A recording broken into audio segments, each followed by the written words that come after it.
ಅದೇ Uppi sir recent movie release ಆಯ್ತು. ಈಗ ನಾವು ಅಲ್ಲೇ ಕೂತ್ಕೊಂಡು ಎಷ್ಟು ತಲೆ ಓಡಿಸಿದ್ವಿ ನಿಮ್ಗೆ ಯೂಸ್ ಮಾಡಿದ್ರೆ, ಆಮೇಲೆ ನೆಕ್ಸ್ಟ್ ಇಲ್ಲಿ ಬಂದಾದ್ಮೇಲೆ ಗೊತ್ತಾಯ್ತು ಇವ್ರು ಇನ್ನೆಷ್ಟು ತಲೆ ಕೆಡ್ಸ್ತಾ ಇದ್ದಾರೆ ಅಂತ. Crazy movie sir. Such A unique movie in Kannada industry. It is really interesting to see this time. After Upendra sir, this one made me go crazy. It is a wonderful movie. Must watch movie. ತುಂಬ ಚೆನ್ನಾಗಿತ್ತು.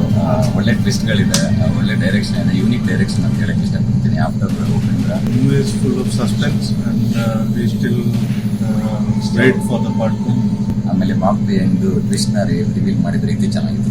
ಇನ್ನು suspense reveal ಮಾಡಿ super ಆಗಿತ್ತು. ನೋಡ್ತಾ ಇರೋರಿಗೆ ಕೆಲಸ ಕೂಡ ಅಂತ ಡೈರೆಕ್ಷನ್ ಆಗಿದೆ, ತುಂಬ ಚೆನ್ನಾಗಿತ್ತು. ಪಾರ್ಟ್ 2 ವೇಟ್ ಮಾಡಬೇಕು. ಪಾರ್ಟ್ 2 ಅಂತ ತೋರಿಸಿದ ರೀತಿ ಚೆನ್ನಾಗಿತ್ತು. Must watch. ಎಲ್ಲರೂ ವಾಚ್ ಮಾಡಿ. ಉಪ್ಪಿ ಸರ್ ಆದ್ಮೇಲೆ ನೆಕ್ಸ್ಟ್ ಇವರೇ ಬರ್ತಾರೆ ಅನ್ಸುತ್ತೆ ಸರ್. ಪೊಸಿಷನ್ ಆಕ್ಯುಪೈ ಮಾಡ್ಕೋಬೇಕು.